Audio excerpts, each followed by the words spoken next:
هلا بالآونة الأخيرة دبت النخوة العربية، وهيك انتفضت العروبة عند العرب خاصة المقيمين بأوروبا، وتذكروا انه هن أمة شرموطة واحدة، قصدي أمة عربية واحدة.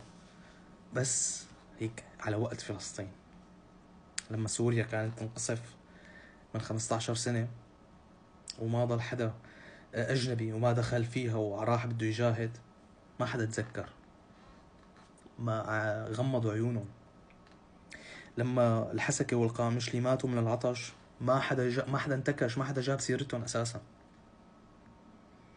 طبعا فلسطين بس مجرد قطاع واحد يلي هو قطاع غزة، فما بالك سوريا كلها محافظات انضربت.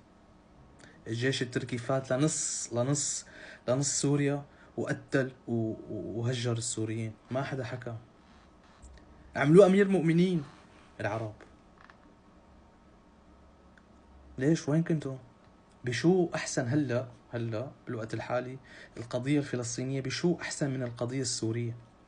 أنا كسوري القضية السورية بالنسبة إلي أهم بكتير كتير كتير.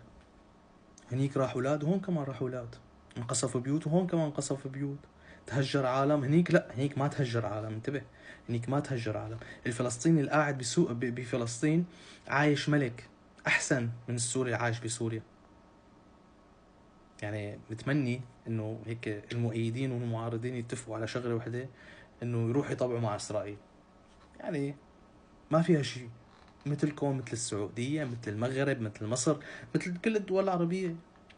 وين المشكله؟ طبعوا مع اسرائيل، راح تتلحلح اموركم وتخلص الحرب وتخلص الازمه وترجع سوريا مثل ما كانت، لا واحسن كمان، احسنين كمان اذا بدك.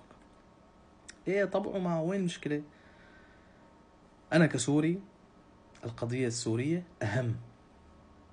كل سوري بيقول لك القضية الفلسطينية أهم من سوريا، كس أختك ابن شرموطة. أنت بلدك أهم من كل شيء، أهم من أي شيء. إدلب ما حدا جاب سيرتها. حلب لما انتاك أختها ما حدا جاب سيرتها. لما احترقت حرق ما حدا جاب سيرتها. دير الزور، الرق، ما حدا جاب سيرتها. ما حدا حكى، ما حدا جاب، ما حدا تلحفز من العرب. نحن أحسن كلمة أخذناها من العرب نحن كسوريين: لاجئ. كس أختكن.